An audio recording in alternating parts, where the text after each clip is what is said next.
Welcome back to Luke's Properties YouTube channel. In this video, we're going to talk about the 5 mistakes to avoid in rent to rent. Let's get into it.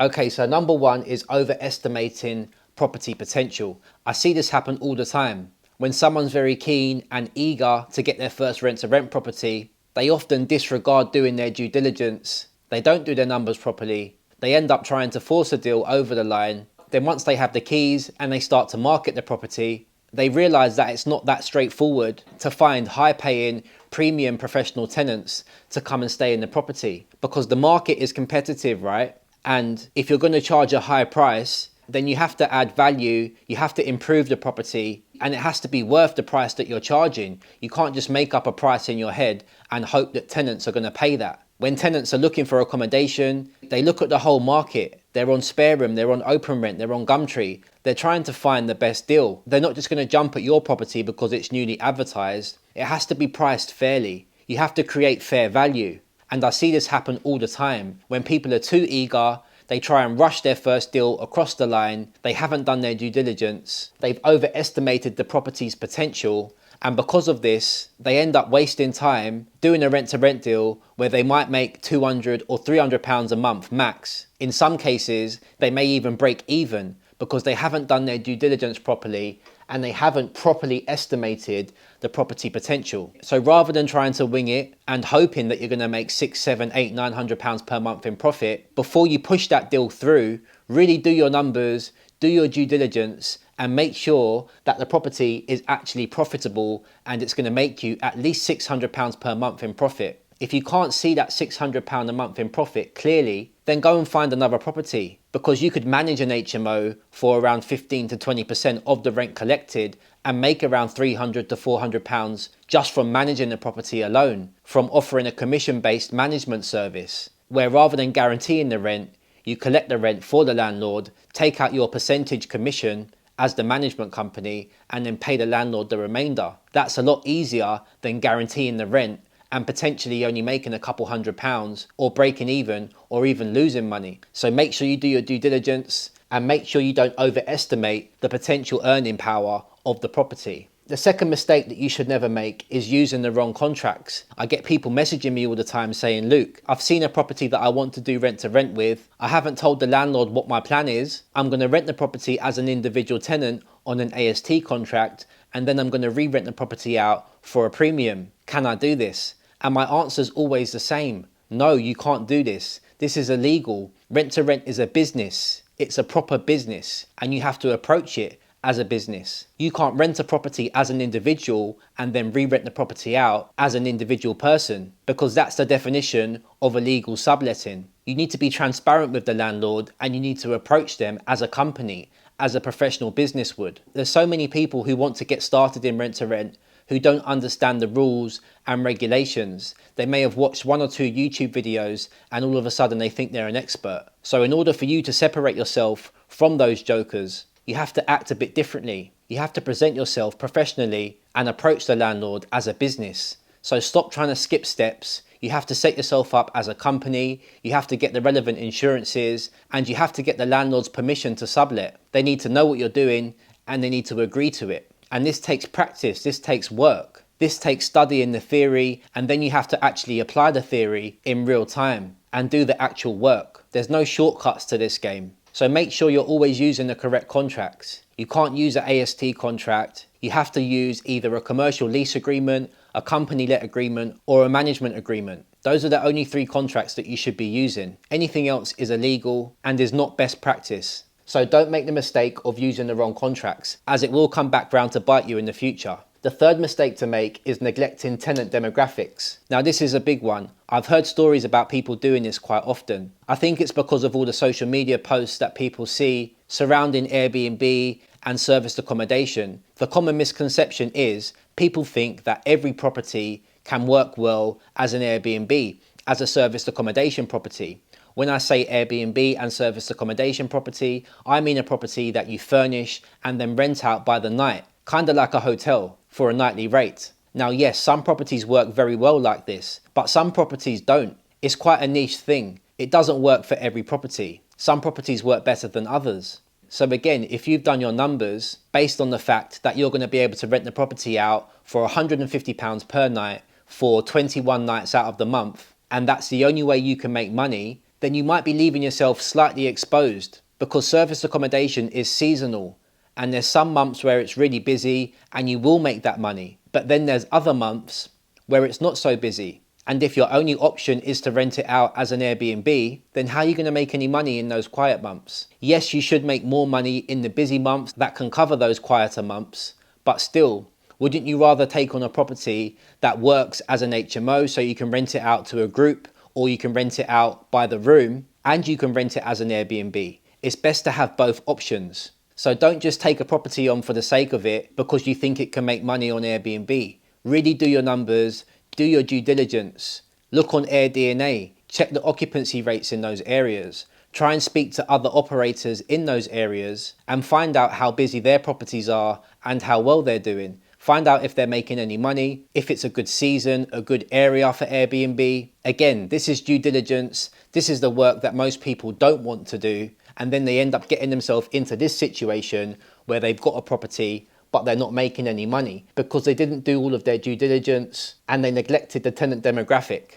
The fourth mistake I see people making is underestimating the running costs. Now, I've been guilty of this in the past when I've taken on my first or second rent-to-rent property 7 years ago. In my mind, I just presumed that running costs, so gas and electric, it would cost around £300. Because I've always lived in a flat in London and it's quite small, it doesn't cost loads to run. So I've always presumed that properties are only going to cost around £300 a month to run in terms of energy, gas, electric, etc. But when you do rent to rent, the chances are you're not going to be paying for just the energy, you're going to pay for the council tax, the water, the Wi-Fi, and all these costs can add up. So going back to when I first started, I used to think it would only cost around £300 to cover the running costs per month.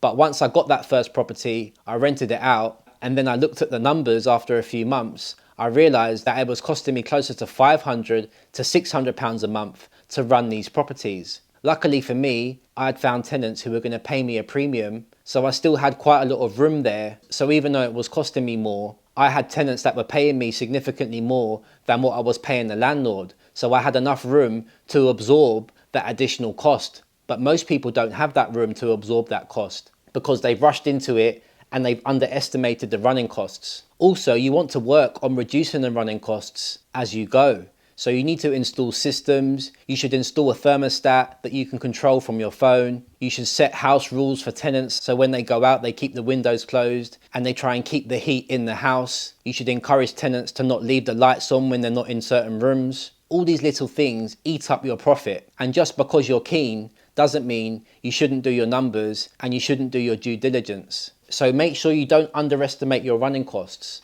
Nowadays, I budget around £100 per person per month for running costs. So for example, if I'm paying £1,500 a month in rent for a 6-bedroom HMO, then I'm going to budget for a further £600 that's going to go on running costs. So really, that HMO is not only costing me £1,500 a month, it's going to cost me around £2,100 a month. And yes, in the summer, it may cost you a little bit less, but it's better that you do your numbers on the side of caution than it is to be over optimistic and then you end up in this situation where you've underestimated the running costs and you're not making anywhere near as much profit as you hoped. So make sure you understand how much it's going to cost to run, and then when you find tenants, make sure you agree a price where they're paying significantly more than it's costing you to run the entire property, not just the guaranteed rent that you're paying the landlord. You need to put £500 to £600 on top of that. And then depending on how much profit you want to make, you need to charge your tenants relative to how much it's costing you. The fifth mistake I see people making